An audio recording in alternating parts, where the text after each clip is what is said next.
Bien, el ministro del Interior, Rogelio Frigerio. Ministro, la primera pregunta que le quiero hacer tiene que ver con, obviamente, con algo que pasó hoy. ¿Qué consiguió el gobierno con este compromiso de los empresarios de no despedir gente por 90 días? Bueno, buenas noches. Lo que consiguió fue expresar algo que ya sabíamos, que había un compromiso del empresariado, no solo de no disminuir la planta de personal de sus empresas, de acrecentarla, porque lo que vemos todos los días es decisiones de inversión y de generación de empleo en la Argentina y trabajamos... Pero esa generación no está ahora. Las inversiones tardan en implementarse. Venimos de un problema estructural del empleo en la Argentina y esto hay que recordarlo. Hace casi 5 años que en la Argentina no se crean empleos del sector privado. Y no de un día para el otro resolver este problema estructural es imposible. Pero no es un tema nuevo, no es que desde el 10 de diciembre tenemos este problema. Yo recuerdo los 15.000 tambos cerrados hace pocos años, más de 20.000 trabajadores de los frigoríficos despedidos. Y así como esto hay muchos ejemplos de destrucción de empleo privado en los últimos años y de ausencia de creación de nuevos puestos de trabajo.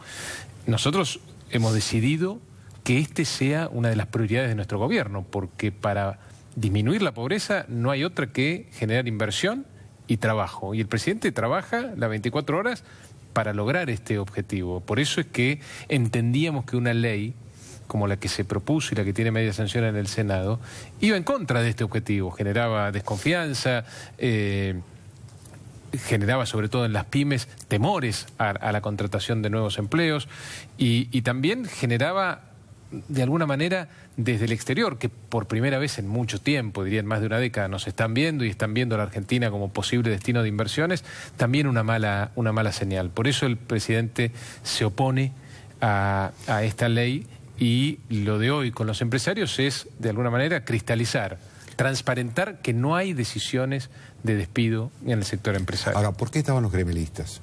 Porque también los quisimos invitar, digamos, tenían una charla casi en paralelo, una hora antes, que se hizo larga también, donde el presidente les explicó esto, les dijo, bueno, si no creen en los empresarios, crean en mí, en un presidente que tiene como un objetivo fundamental de su gobierno la generación de puestos de trabajo.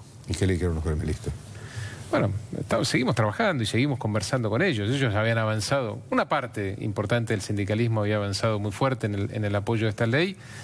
Y yo creo que lo importante es dialogar, lo importante es que el presidente tenga la oportunidad de explicar las razones por las cuales no considera que esta ley le sirva a los argentinos. Y él también en esto es muy claro, no está acá para quedar bien ni para pactar, está para solucionar problemas y eso es lo que está haciendo desde el 10 de diciembre. Ahora, ¿qué va a pasar con la ley en diputados? Bueno, está pasando porque... Por eso, ¿qué va a pasar a partir de este hecho de hoy, digo? Bueno, ¿Qué espera usted que pase? Que se genere un debate que en el Senado no se generó, donde se escuchen todas las voces de las pymes, las voces del resto de los empresarios, también gobernadores, con los que yo a veces me comunico sobre este tema y también plantean que ellos, además con la experiencia del pasado, no ven a esta ley como una ley que solucione un problema estructural como el que tenemos en el empleo productivo. Intendentes... y gremialistas, yo creo que hace falta debatir más este tema y en el Senado esta ley pasó muy rápido. A ver, yo lo que veo que en diputados el bloque peronista, digamos, oficial y kirchnerista está muy decidido a seguir con esta ley. El bloque oficialista está decidido a no aprobar ninguna ley y queda en el medio el bloque de Sergio Massa, que es el que va a torcer la votación para un lado o para el otro. A ver, nosotros no es que estamos decididos a no aprobar ninguna ley. Queremos leyes que promuevan el empleo. Y de hecho eso es lo que estamos haciendo. Pusimos en discusión en el Congreso una ley del primer empleo. ¿Votaría en esta con modificaciones, la que aprobó el Senado? A ver, no vamos a votar y ni acompañar leyes que entorpezcan el proceso de inversión que se está generando en la Argentina. Lentamente, por supuesto, porque de nuevo venimos de más de 5 años de parálisis en la economía y de incapacidad de nuestra economía de generar nuevos empleos.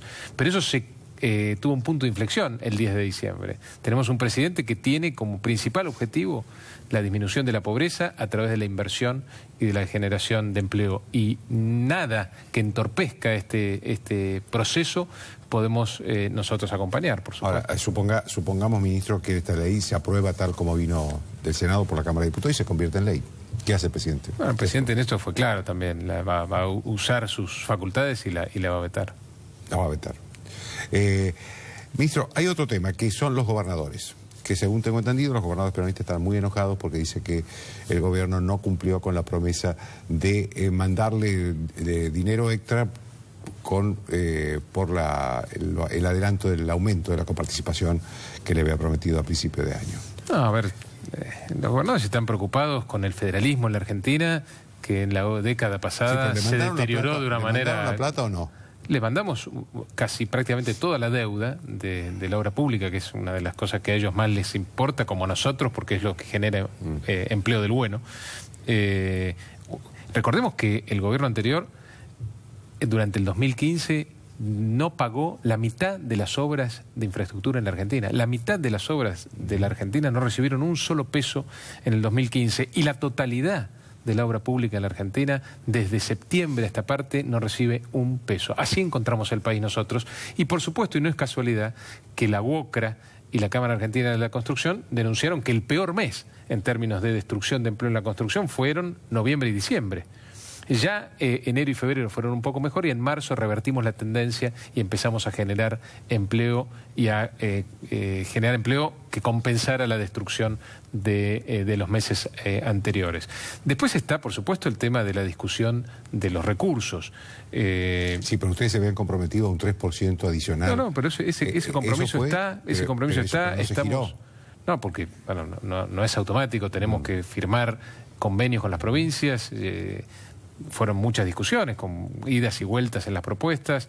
Nosotros ya tenemos una propuesta final que se la planteamos a los gobernadores y ya hay muchos gobernadores que han manifestado su interés en firmar en estos días. Independientemente de eso, lo que firmemos va a ser retroactivo, es decir, no es que pasa un día y las provincias pierden plata. Esto arranca el 1 de enero de este año. Ahora, usted atribuye, porque en el Senado fue importantísima la votación por la ley antidespidos, que todos sabían que al presidente no le gustaba. Sin embargo, prácticamente el peronismo arrasó votando esta ley. ¿Usted cree que esto tiene que ver más con el tema del empleo o con estas preocupaciones de los gobernadores que no hicieron nada para frenar a los senadores? Yo creo que con ninguna de las dos cosas. Me parece que los gobernadores tienen incidencia parcial, digamos, en el Senado, pero eso hay que trabajarlo. Nosotros no podemos ganar tampoco todas las batallas. Somos un gobierno que en su origen nace con una minoría en la Cámara de Diputados, con 90 diputados nada más, en 15 senadores, 5 gobernadores. Es decir, permanentemente tenemos que dialogar, tenemos que generar consensos y algunas de las batallas las perdemos y otras, por suerte, las venimos ganando. Las más importantes, si se quiere, las banderas del kirchnerismo y de la expresidenta de los últimos años, que fueron la lucha contra los fondos buitres y la pelea con Clarín, fueron dos leyes que en 4 meses las modificamos.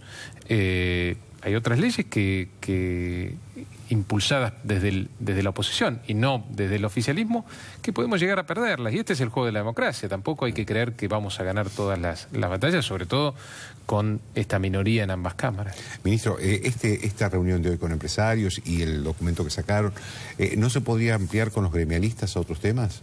Sí, por supuesto. De hecho, la convocatoria a los gremialistas de hoy fue importante. El presidente estuvo casi un par de horas con ellos discutiendo sobre lo que él considera que hay que hacer en el país, escuchando también el razonamiento de los intendentes. ¿Y qué temas podría incluir, por ejemplo? Que incluya a los empresarios y a los gremialistas, ¿no? Bueno, estamos hablando ahora del seguro del desempleo, que está congelado hace 10 años, creo que en 300 pesos, que se convocó para esta semana al Consejo del salario mínimo también, que es otra cosa que hay que discutir, y del seguro de desempleo.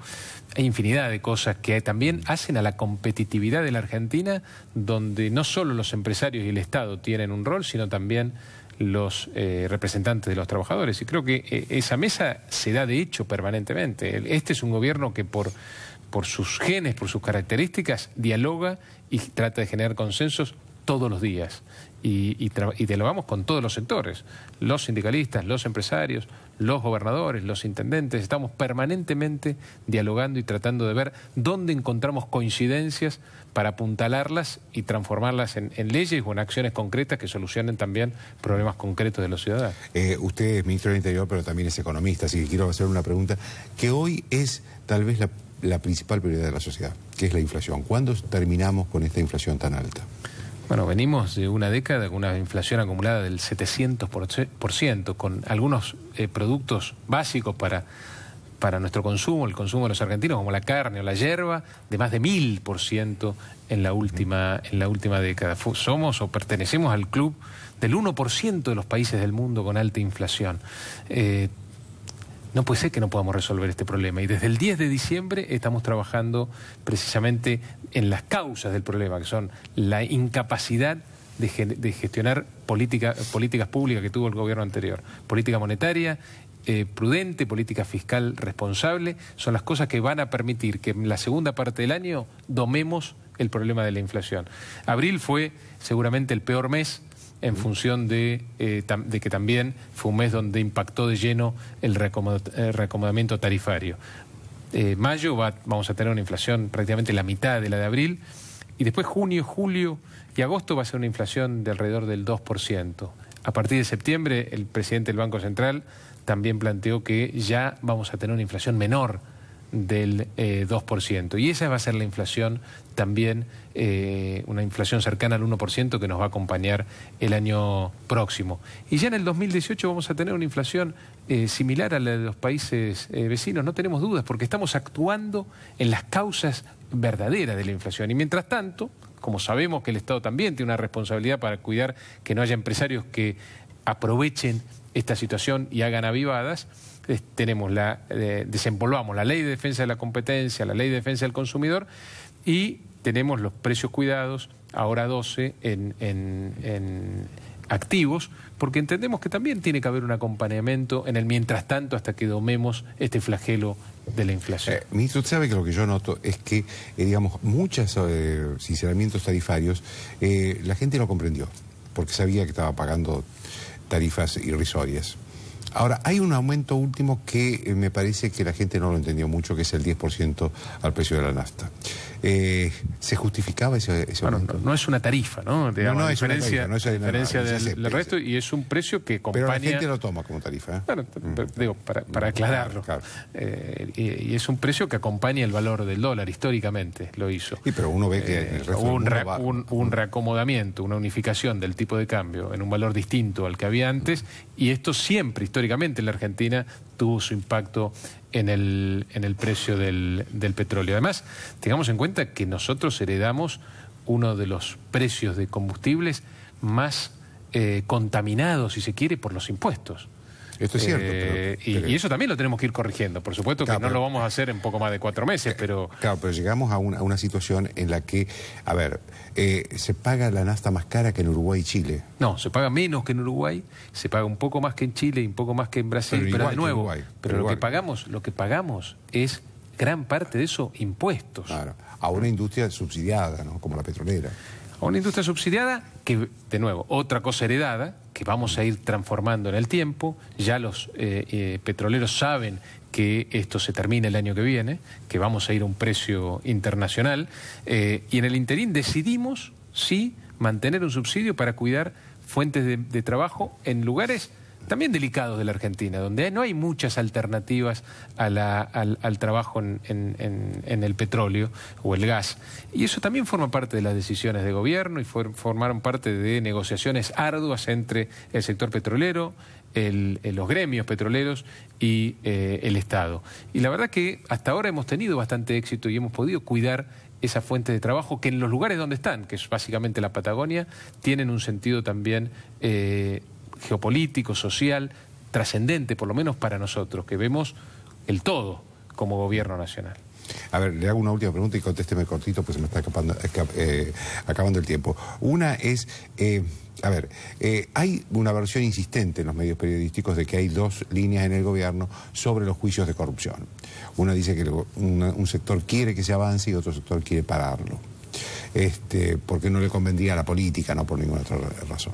¿Usted qué dice sobre eso? Yo lo que tengo es la palabra del presidente. El presidente ha dado claras señales a la justicia de que la justicia tiene las manos totalmente libres, desatadas, para investigar el pasado y que vayan a la cárcel los corruptos y que devuelvan la plata también, que eso es quizás tan o más importante, pero también investigar el presente. Es el reclamo social, obvio. Y, es el reclamo, y también tienen las manos libres para investigar el presente, para devolverle la confianza a la gente de que hay un poder independiente del Ejecutivo, no intervenido por el Poder Ejecutivo, que está para controlar a los otros poderes. De nuevo, en el pasado, pero también en el presente. Gracias, ministro. Gracias por la invitación. Una pausa.